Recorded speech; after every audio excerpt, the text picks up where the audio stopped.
رب العالمین دل اندامونه و بدن درکړو نو ته راولګې د اقا بدن دې د الله په دشمنۍ کې ولګو ښایسته سترګې د الله درکړې هغه سترګې دې په اقا څه کې ولګولې څه نه چې الله منع کړی هغه ژبه دې په اقا څه کې استعمال کړی څه نه چې الله منع کړی حالانکې درکړي دې د نعمتونو نن به خبره وکړو د الله سبحانه وتعالی د نعمتونو مبارک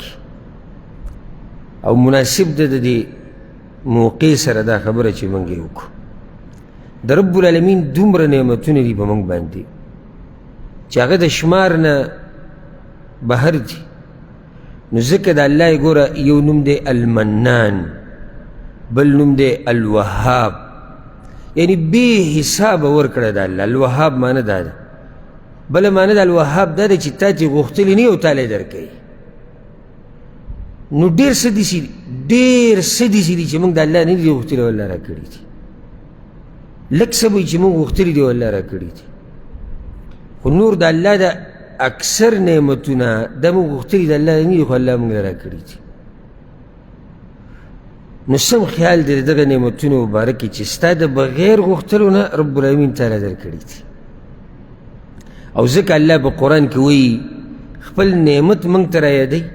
څه وایي وأسبغ عليكم نعمه ظاهرة وباطنا الله وایي ما تاسو ډوب کړي یې په ښکاره او په پټو نعمتونو کې وأسبغ علیکم راورولي دي په تاسو باندې تاسو پکې ډوب کړي یې تاسو پکې پټ کړي یې په هغه نعمتونو کې چې هغه ښکاري دي او هغه پټ دي الله پکې موږ داسې ډوب کړي یو ځکه الله په سورة النحل کې او دغه شان په سورة ابراهیم کې دا خبره کړې ده وان تعدوا نعمة الله لا تحصوها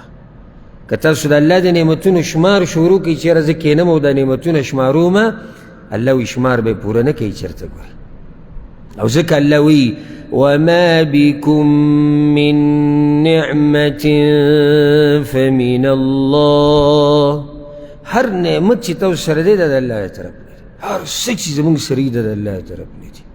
هر څه چې څه دي په ذهن کې راځي که نه راته رایاد که او زه راته وایم چې دا د الله له طرف نه دي زموږ ذهن کې دی چې دا نعمت څه ته وایي مال ته وایي ټول اول زموږ په ذهن کې ریال راځي ډالر روپۍ نعمت دا دی ښایسته کور دا نعمت دی نه لږ شاته ځو او زه راته ښیم چې نعمت د الله څه دی ګوره یوازې دې ته وګوره والله أخرجكم من بطون أمهاتكم لا تعلمون شيئا الله وایي ما تاسو د میاندو د خېټو نه راویستي وي تاسو ته د هېڅ هم پته نه وه دا نعمت د الله نه دی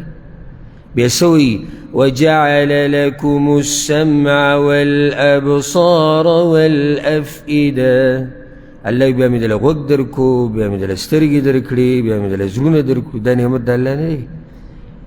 موږ نعمت صرف دې پیسو ته وایو بس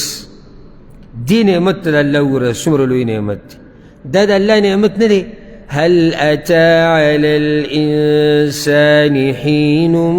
من الدهر لم يكن شيئا مذكورا الله وی په دې انسان باندې یو داسې زمانه هم راغلی و چې دی چا د سره یادولو دا نعمت د الله نه دی چې ته د نیش نشته کړې ته چا یادولي هم نه ستا د سره څه تذکیره نه وه چې لا ته به یې او الله ته دې دنیا ته راوستې او ستا یو نوم دی او خلک دې پېژني دا نعمت د الله نه دی دا نعمت د الله نه دی الله څه وایي انا خلقنا الانسان من نطفة امشاج الله وایي ما د انسان پیدا کړی دی د هغه قطرې نه چې هغه د مور او د پلار یو ځای شوي ده او د انسان ته پیدا شوی دی دا نعمت د الله نه دی الله رب العزت و بل ځای کې څه وایي یا ایها الانسان ما غرک بربک الکریم ای انسانه ته څه شي دوکه کړی د دې مهربان رب نه ته آخر څه شي اړولی د الله نه د الله د دین نه د هغه د عباداتو نه کم الله دی الذي خلقك فسواك فعدلك في أي صورة ما شاء ركبك. الله وی آغا رب چی تے پیدا کڑے نو بے برابر کڑے نو پا اندازے دل بیا اندامون در کڑی دی خیسته خیسته نو بے دل و مزیدار شکل در کڑے دی جاگتا سر مناسب دے در اللہ نعمتونے نی منگ تا چاہتا ہوئے چیرہ شکر ادا کو شکر قرضی دینو یعنی دے نعمت سب دیتا ہوئی چی قرضی ختمیش دا روغ بدن دا صرف بہر تمز دی بدن کی کماؤتا سوچو گنا بے شمار نعمتون اللہ منگ لرا کرے دا طولنا اچت نعمت چی اللہ منگ لرا کرے آگا دا اسلام دا نعمت دی کہ وہ سڑے غریبی یو سڑی بچی نکی یو سڑے بیماری یو سڑے کالغرز پا ہر قسم امتحان و مصیبت کی پروتی دا وڑا خبر دا دا دی پا مخ کے چا اللہ سبحانہ وتعالی یو سڑی تا دین نصیب نکی دا دیر کٹا خبر دا تا اللہ دین نصیب کرے ما تا دین نصیب کرے تا اللہ معلوم دے ما تا اللہ معلوم دے تا پیغمبر معلوم دے ما تا معلوم دے زمون پی ایمان دے دا لوی خزانہ دا زما ہوتا سر دا خبر دا نعمت پا جنتیان پا جنت کم رہے دے چی شکر دے چی اللہ منگتا دا لار خولی دا نو سبوی دا جنتیان پا جنت کی وقالوا الحمد لله الذي هدانا لهذا وما كنا لنهتدي لولا أن هدانا الله وی شکر دا اللہ دے چی منگتا لار دا دی جنت خولی و لار دا دین را تا خولی و او کچرتا اللہ دا لار منگتا نوی خولی نو منگتا دا لار نمیلاوی دا دا لوی نعمت دا اللہ دے چی موتا تا لار دا دین خولی را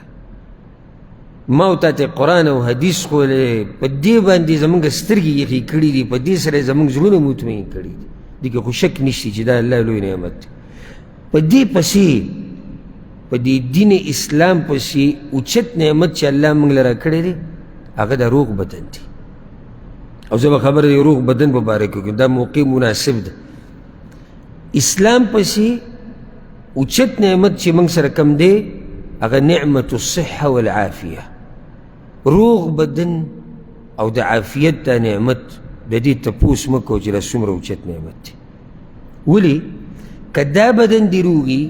نو کم دین طرف تے چی اللہ تا تا ہدایت کرده پاک دین باندی وم سی عملو کی او چی دا بدن دی روغ نئی التا وم بیتا کمزور ہے کی او ذکر حدیث کی در ازی مشہور حدیث تے دا عبداللہ ابن عباس رضی اللہ عنہما امام بخاری روڑے دے پیغمبر صلی اللہ علیہ وسلم وی نعمتانی مغبون فیہما کثیر من الناس الصحة والفراغ دو نعمتون دی پیغمبر صلی اللہ علیہ وسلم وی دا دی پا بارکی دیر خلق پا دوکا کی پراتے دی خلق پا کی دوکا شیوی دی پوشیوی ندی یو روغ صحت او دویم فارغ وقت غبن پاربای کسط وی دا غبن دا ٹکے منگم استعمال ہو پختانے میں استعمال کلوی پلانی سر غبن شوی دے ببایا کی او دا غبن سے یعنی دوکا تاوان ستا سوچ دای چی یعنی ما دا کار صحیح کردے دے ما گٹا کردے دا او چی کلتا غزی تا ورسی نو تا تخکاری شی تا سی چل کردے تا تاوان کردے دیتا غبن پیغمبر صلی اللہ علیہ وسلم وی چی پا دو نعمتونو کی یا دا دو نعمتونو پا اڑا دا خلق پا دوکا کی پراتی دی او زانی دوکا کردے دی اگر روغ صحت او دویم فارغ وقت کدا حدیث پا لنڈ معنی دا تا بیان کم کنا او پا آسان مطلب نو آگا دیسی گویا کہ پیغمبر صلی اللہ علیہ وسلم منگتا دا وی چاچی دا دو نعمتون پا صحیح طریقے سر استعمال نکڑو نو دا زان سر دوکا اکڑا زانی پا دوکے کے واچو بل خسوک ہونی شی دوکا کولے روغ صحت کدا دی نعمت قدر لیدل گواری کنا نو اسپتالون تلارش اسپتالون تلارش تب وینی چی دا سمر اوچت نعمت اللہ سبحانہ وتعالی تعالی در کرے تلارش علتا پا اسپتالونو کی چی کم خلق پراتی دی پا کٹونو کی دا کلونو دا میاشتو تلارش علتا اگورا دا زڑ بیماران تلارش اگورا چی گردی خرابی دی بما خرازی سپا کئی تالتا اگورا لارش خپولا سننے چی سا دا موتا بس صرف زڑے چی ریگی سابا کی کتب رزی آگوین تلارش آگا چی نوري بیماریانې په هغوی باندې دي او پراته تا ته پته ولګي چې رب العالمین خو تاله د باچایي یو تاج درکړی دی. او زه دا خبره بار بار کوم، تاسو زما نه څو څو پیره اورېدلي ده، د انسانانو کې مشکل دا دی چې دوی همیشه هغه یو نعمت را یادوي کوم چې الله نه یې ورکړی، هغه به یو څو وي د شمار، او هغه بې شماره نعمتونه چې الله ورکړي دغه نه یادوي. او دا بې وفایي ده د الله سره، دا بې وفایي ده د الله سره. بلکې د انسانانو مبارک کې موږ تاسو ته دا وایو، کله موږ نصیحت کوو داسې راته ووایو ګنه لکه ستا ورور دی یا د ښځه ده یا د ښځې خاوند دی، ته د ده یو خبره مه راټینګوه، یو کمی په ده کې داسې چې هغه راټینګ کړی، بلکې د ده هغه ښه کارونو ته وګوره په ده کې ښه صفات څومره دي. دا موږ تا ته د انسانانو مبارکې وایو. ته دې ته مه ګوره چې الله دا یو نعمت ماله نه دی راکړی، ته دې ته وګوره چې دا بې شماره نعمتونه چې درکړي دي. او دا راته م ووایم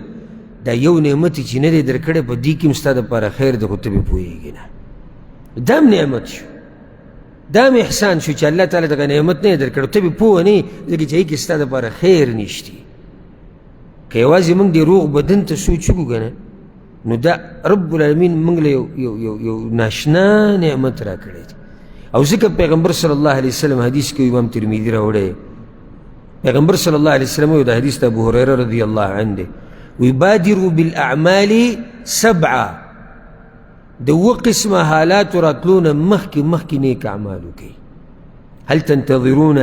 الا فقرا منسیا، تاسو ګورئ په دې انتظار ناست یې چې داسې غریبي د باندې راشي چې دا هر څه د نه هیر کړي، بیا به دینداري کوئ؟ پای کې خو دینداري نه کېږي. چې داسې غریبي د باندې راشي که نه چې دا هر څه د نه ګډوډ کوي هیر کړي، ته به بیا د الله بندګي کوې. لکه دې بس ته چې وایې راځه مړه دیندارۍ طرف ته د الله بیا او بیا دې کسې په دې انتظار کې دی چې کله زه ښه غریب شم او د هر څه نه ګډوډ شي بیا به دینداري کو. دویم پیغمبر صلی الله علیه وسلم او غینا مطغیه، په دې انتظار کې چې داسې مالداري د باندې راشي چې هغه دې سرکشه کړي، د الله نه دې لرې کړي، بیا به دینداري کوې. او مرضا مفسده، دې دپاره ما دا حدیث ووي، پیغمبر صلی الله علیه وسلم وایي تاسو ګوره په دې انتظار یې چې داسې بیماري د باندې راشي چې دا بدن دله ټول وریجئ، بیا به دینداري کوئ د الله. او حرما مفنده، یا د باندې بوډاوالی راشي چې د دماغ دې پکې ګډوډ شي. او موتا مجهزه، یا د مرګ په انتظار یې چې مرګ راشي، بیا به دینداري کوئ. او دجال، که نه د دجال په انتظار یې چې دجال راوځي، بیا به موږ دینداري کوو. او الساعه، که نه قیامت ته پراته یې چې قیامت راشي، بیا به دینداري کوو. فالساعة ادهى وامر، پیغمبر صلی الله علیه وسلم د قیامت خبره ګوره بیا ډېره غټه ده. نو ګوره پیغمبر صلی الله علیه وسلم نیک عمل وکړه مخکې د دې نه چې په تا باندې داسې بیماري راشي چې دا بدن دله ګډوډ کړي. دا نیک اعمال هم بیا نشي کولی. او نه په نیکو اعمالو کې هغه شان خوني، لکه اوس یو روغ رمټ سړی دی، روغ رمټ دی د شپې تهجد کوي. یو سړی دی په هغه باندې غټه بیماري نه ده، زه درته غټه بیماري نه وایم، یو سړی دی په هغه باندې صرف تبه ده، او تبه په هم سخته تبه نه ده، هسې هغه ابتدایي درجې والا تبه ده، دی به د هغه په شان تهجد وکړي کوم چې روغ دی. دا ګوره صرف معمولي تبه ده، د طبیعت خراب ته دی ودرېدی نه شي. دی غواړي چې په ځان باندې کمبل راواچوي، دی دوايانې غواړي، دی آرام کول غواړي. دا ما تاسو له معمولي مثال درکوم، ستاسو په دې انتظار پراته یې چې یاره دا بدن به زمونږ بوډا شي، کمزوری به شي، بیماریانې به یي، دردونه به یي، فریادونه به یي، نو بیا به زه الله طرف ته واپس شم. او ځکه د امام وهب بن منبه رحمه الله ناشنا خبره ته ذکر کم، هغه وایي رؤوس النعم ثلاثه، د دې ټولو نعمتونو سرونه درې دي. دا څومره نعمتونه چې الله موږ له راکړي دي، نو بنیادونه او سرونه یې څو دي؟ درې. نعمت الاسلام، اولنی بنیاد د نعمتونو او د ټول نه ګډ نعمت هغه د اسلام دی، دې کې خو شک نشته. نو دویم نعمت العافیه، روغ صحت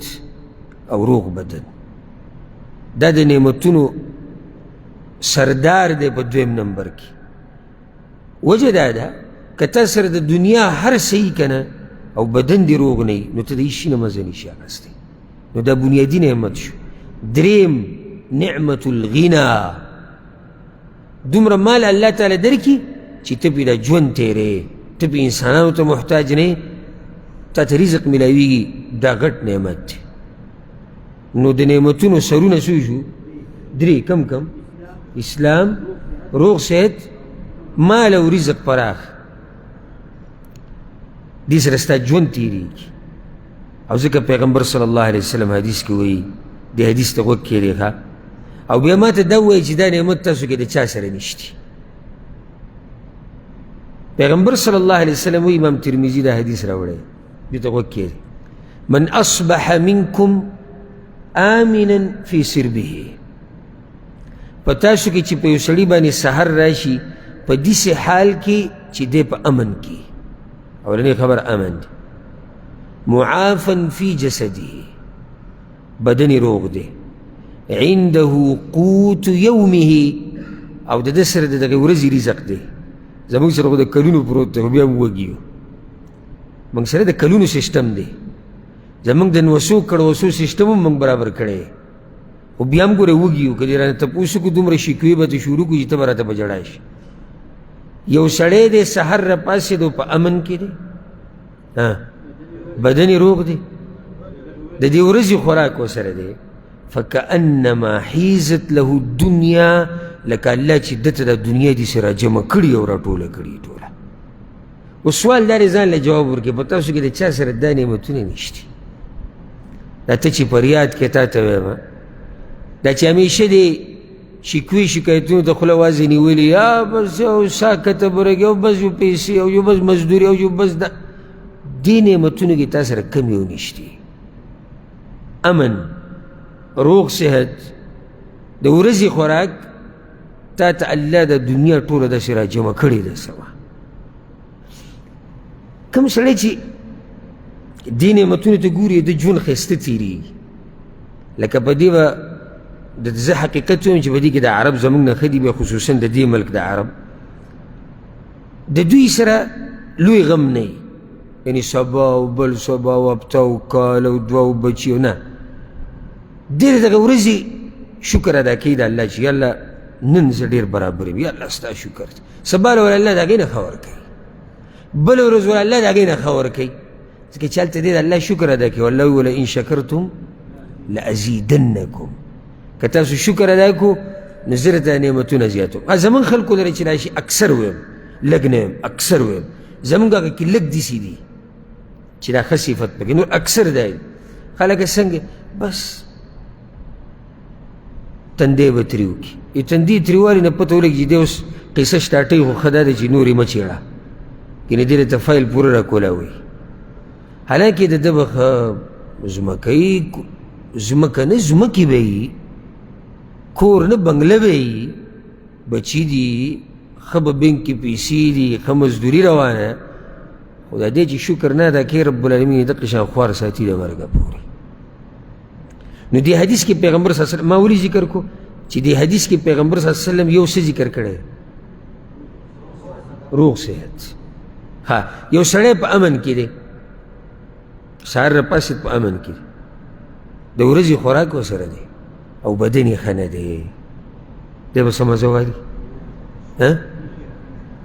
هېڅ مزه دی نه لري. د هېڅ شي ګوره معمولي په موږ کې هر چا باندې داسې څه نه څه بیماریانو خو به راغلي که معمولي بیماري چې به تا راشي او ستا د ژبې خوند بدل شي، څه شی دله خوند درکوي تر دې چې اوبه څکې که نه اوبه دا د باندې بدلېږي. سبحان الله. او دا غټه بیماري نه ده، صرف لږ ساعت دپاره ستا د ژبې خوند بدل شوی دی. موږ له الله څومره اوچت نعمتونه را کړي دي، خو موږ سوچ نه کوو. الله وی وفي أنفسكم أفلا تبصرون. الله وی ستاسو په دې ځانونو کې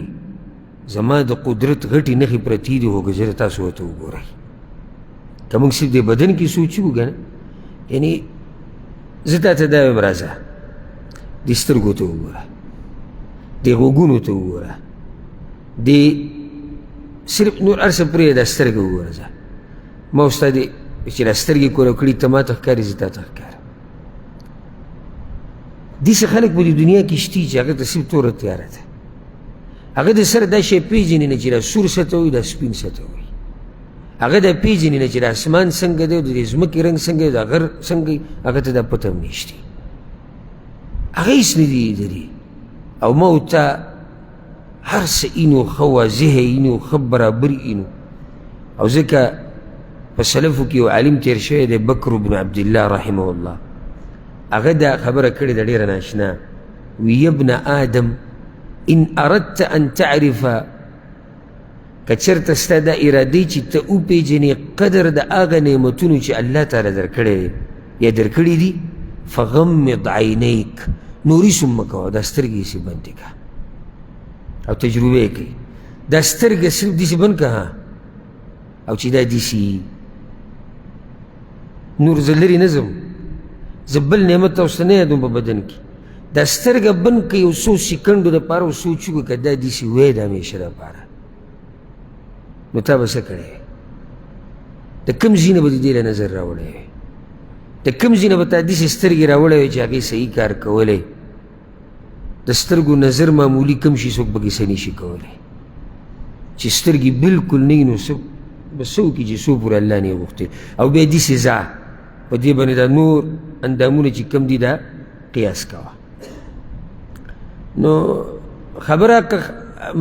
یعنی ما شروع دې ځینې کړی و چې بعضو خلکو دا سوچ دی چې نعمت څه ته وایي مال ته وایي نه هر څه چې موږ سره دي دا د الله د طرف نه د الله د طرف نه نعمت دی نو بیا دا یاد کړه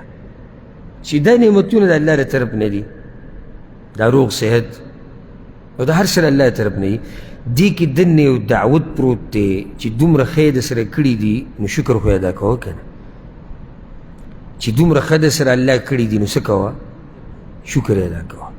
درانه خلک وایي درانه سپک نه وی درانه خلک وایي چې څوک درسره ښه وکړي چېرته به یې او انسان که د انسان سره ډېر ښه وکړي خو هغه بیا هم لږ دي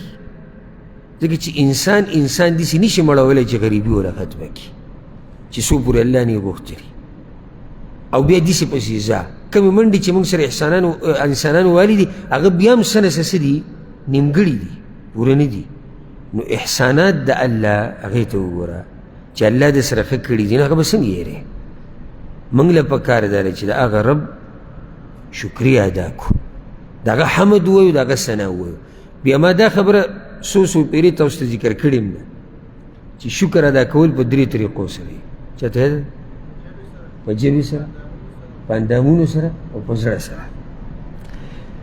شکر د الله به ادا کوې په ژبه په اندامونو په زړه په زړه څنګه چې ستا دا عقیدې چې دا نعمت د چا طرف نه د الله طرف نه د شکر ادا کول دي په څه په زړه په ژبه خو واضحه ده ته الحمدلله وایې ته شکر د الله وایې ته د هغه ثنا وایې ته په ژبه دا وایې چې دا هر څه مال الله را کړي دا شکر ادا کول دي په ژبه په اندامونو باندې شکر ادا کول دا دي چې څه چې در الله در کړي دا ته د الله په دین کې استعمال کړي لکه د ژبې له راشي ژبه نعمت دی که نه دی دی نعمت تاسو ویښې که ودې داسې ډېر وخت تېر شوی تاسو سره وده شوي ژبه د الله د یو نعمت دی دا نعمت ته راولګې په کنځلو کې استعمالوي په فحش خبرو کې استعمالوي په فساد کې په چغلخوري کې او په منافقت کې استعمالوي په کار دا وه چې دا ژبه چې کوم الله تعالی درکړې ده دومره اوچت نعمت چې دا ته د قرآن په تلاوت کې استعمال کړی دا ته په چاته په نصیحت کې استعمال کړی په دې باندې تا فایدهمنې خبرې کړې وې ویناګانې دې کړې وې چې د هغې د لاسه معاشرې ته قوم ته خلکو ته تا ته فایده در رسېدلی ښه دا سترګې ما لږ ساعت مخکې اوس اوچت نعمت دی خو چې یو سړی راولګي په دې سترګو باندې په ټیک ټاک کې او په فیسبوک کې او په یوټیوب کې ناروا حرام د زنانو تصویران فحش فلمونه سندري دمتوب او دا پې ګوري څومره ظلم کوي څومره ظلم او ما تاسو ته یو مثال یو پیر ذکر کړی چې زه اوس راولګم او دا پین تاله درکړم هدیه ګفټ چې دا واله زما له طرف نه ستا دپاره هدیه شو ته دا پین راوالې او په کاغذ باندې په ما پسې کنځلې ولیکي زه به څومره خفه کېږم چې ګوره ما دله قلم درکړو نو ظالمه په حق قلم ته راولګېدې په ما پسې دې کنځلې ولیکلې رب العالمین دله اندامونه او بدن درکړو نو ته راولګېدې حق بدن دې د الله په دشمنۍ کې ولګو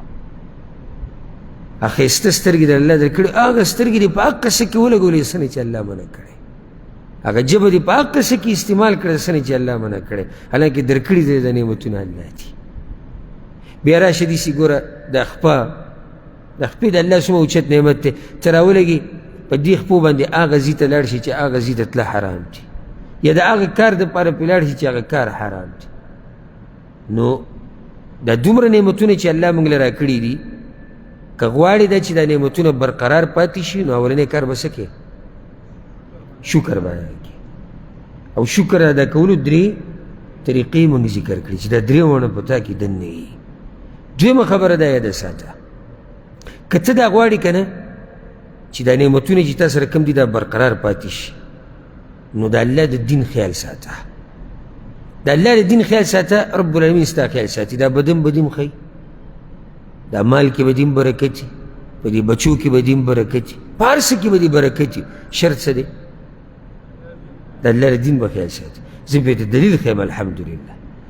دلیل د امام احمد امام ترمذي حدیث راوړی دی د عبدالله بن عباس رضی الله عنهما تاسو ته به یاد پیغمبر صلی الله علیه وسلم هغه ته نصیحتونه کړي وي ماشوم یو څو خبرې ته کوم یاد یې کړه یو ته دا ویلې وه احفظ الله یحفظک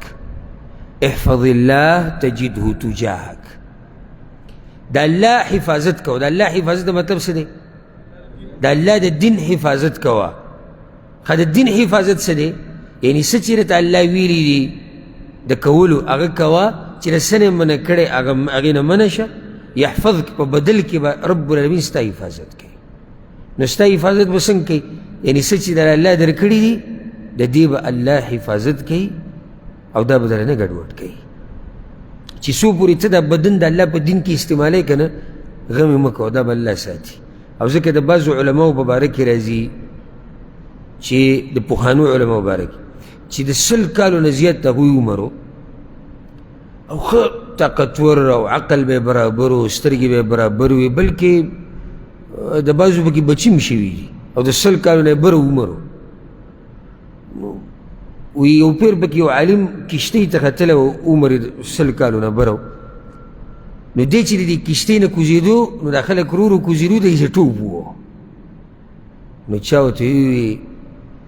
سبحان الله دې عمر کې په دې عمر کې ته د کشتۍ نه ټوپ وایې نو هغه داسې راونیو ورته ووي دا اندامونه موږ په ځوانۍ کې ساتلي دي رب العالمین راله په بوډاوالي کې ساتلي دي دا اندامونه موږ په ځوانۍ کې ساتلي دي ذکر الله په بوډاوالي کې ساتلي دي نو چې اوس اندامونه ته راولګي په ځوانۍ کې تباه و برباد کړي د الله په نافرمانیانو کې دې کې به څه پاتې شي چې کله ته بوډا شي بوډا نه راشي ځوانان د توغې په ځوانۍ کې چې ورته وګورې ته به وایي چې دغه ساتې وزي راولېږي مري دې ګناهونو دې درجې ته رسولی زموږ خواله راځي که نه راشي تپوسونه کوي مسلې والله چې ورته وګورې ته وایي چې دغه دی مري په ځوانۍ کې برکت نه وي بدن کې برکت نه وي یو درد دی یو پلانې دی یو تکلیف دی یو دا دی یو دغه دی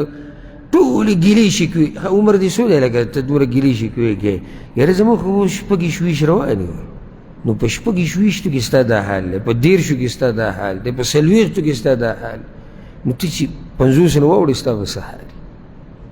د رب العالمین د دین خیال ساته هغه به ستا د دې بدن خیال ساتي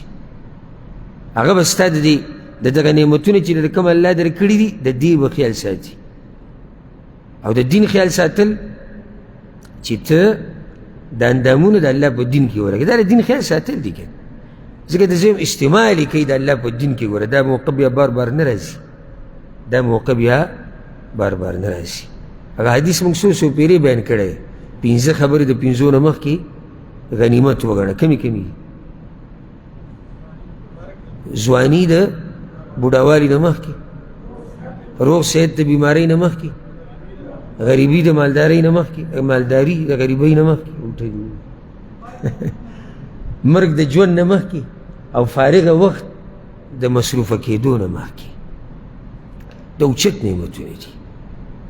چې دا د غنیمت وګڼه که دا ځواني او دا روغ نعمت دا روغ صحت مزې به کې بیا به چې کله بیمار شوې که نه او بوډا شوې نو غم به دې دومره نه ځکه چې تا په ځوانۍ کې هغه څه کړي دي چې ته پرې خوشحاله یې چې اوس دا ځواني ما ورته تباه و برباد کو، دا روغ صحت ما ورته د الله دین دپاره استعمال نه کړو، او بیا موږ بوډاګان شو یا بیماران شو، زموږ په زړه کې به څومره ارمانونه پاتې شي که نه؟ که ته په هر څه کې استعمالوې او تا نه یې تپوس کېږي نو ولې په ښه کار کې نه استعمالوې؟ لکه ته دا سوچ هم مه کوه چې زما دا روغ بدن دی بس دا داسې دی او زه به هر څه کوم چې څه مې وکړو بیا خبره ختمه شو. خبره ختمېږي نه، د دې بدن الله تپوس کوي. قرآن کې الله څه وایي؟ ثم لتسألن يومئذ عن النعيم. په هغه ورځ به الله تاسو نه تپوس کوي د څه باره کې؟ د نعمتونو په باره کې، د دې به تپوس کوي. إن السمع والبصر والفؤاد كل أولئك كان عنه مسؤولا. الله وی دا غوږ دا سترګې دا زړه زه به ګوره د هر څه مبارک یې تپوس کوم. دا مه ضایع کوه، دا ښایسته صحت دا روغ صحت اوس موقع ده او ما محسوسه کړه، او صرف دا نه چې ما محسوسه کړه، یعنې ګوره په ما باندې بیماري په ما باندې راغلی وه، په ما باندې د بیمارۍ د لاسه ما ته خو کمی و، خو د هغې د لاسه نورو مسلمانانو ته څومره کمی و. کوم چې دین زده کوو، کوم چې بیانونه اورېدو، کوم چې د دین طالبان و دین زده کوو، دا نه چې د هغوی صحت خراب و، صحت زما خراب و، کمی هغوی ته و، نو چې ما ته به څومره کمی و. دا چې معمولي سخته راغله او تکلیف راغی نو ګوره ډېر لوی ارمانونه به وکړو، چېرې ما دا کړی وی، ما دا کړی وی، ما دا. اوس ته سره موقع شته، ښه دینداري پکې وکړه، د الله دین یې زده کړه، دې درسونو له زور ورکړه، چې کوم عبادت تی مخې له راځي هغه کوه، ځکه چې اوس ته ځوانۍ کې. ښه زه درته یو ذکر ښیم، ناشنا ذکر، او تاسو کې به اکثرو ملګرو ته یاد دي، دا چېرته مه هېروئ. حدیث د امام بخاري رحمه الله دی، هغه راوړی دی د معاذ بن جبل رضی الله عنه. وی پیغمبر صلی الله علیه وسلم اخذ بیدي النبي صلی الله علیه وسلم، پیغمبر صلی الله علیه وسلم یو پیر زما د لاس ونیو، وی ما ته وی یا معاذ، ای معاذ، وی ما ورته لبیک یا رسول الله حاضرین، وی ما ته وی انی احبک، زه ګوره په تا ډېر مین یم. دا پیغمبر صلی الله علیه وسلم معاذ ته وی، هغه ورته یا رسول الله وانا والله احبک، او زما دې په الله قسم وي زه در سره هم ګوره سوه مینه کوم. نو پیغمبر صلی الله علیه وسلم ورته وی بیا واوره یو څو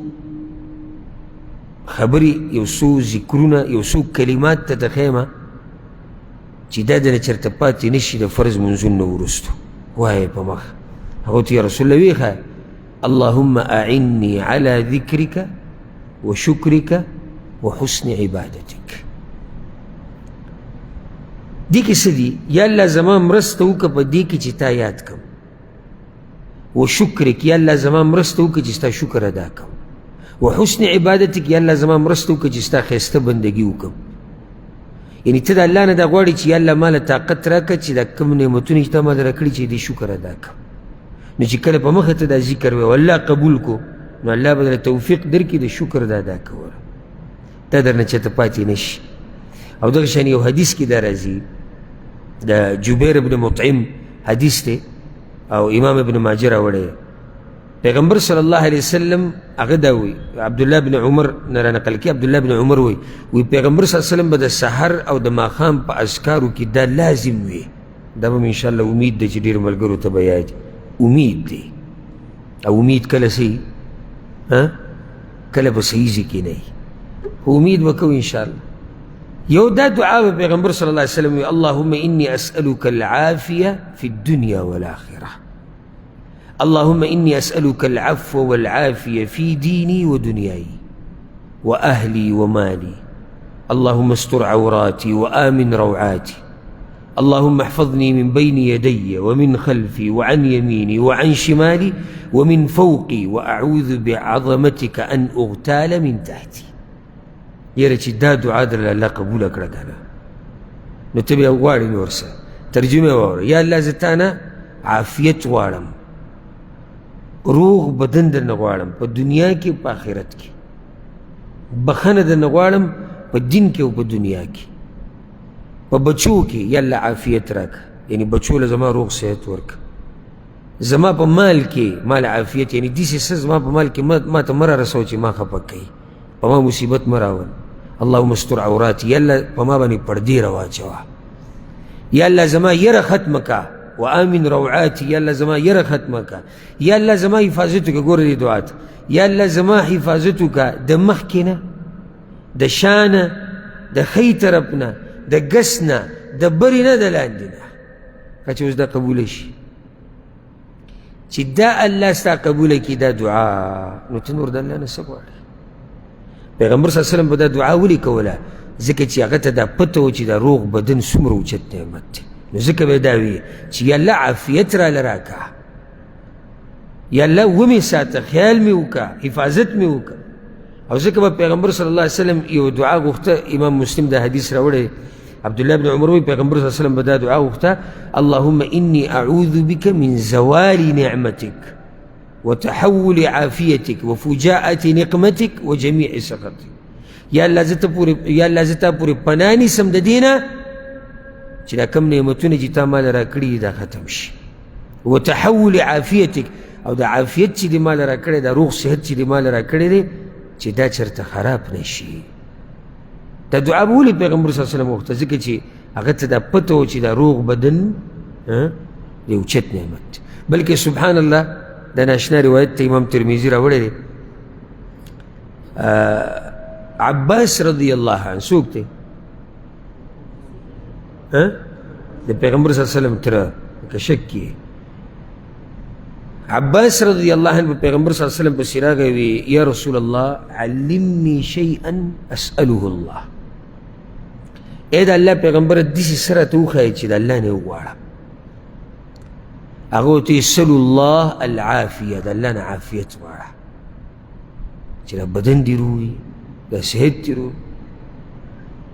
مصیبتونه امتحانونه دې الله وساتي. هغه وایي ما یو څو ورځې تېرې کړې بیا رالمه،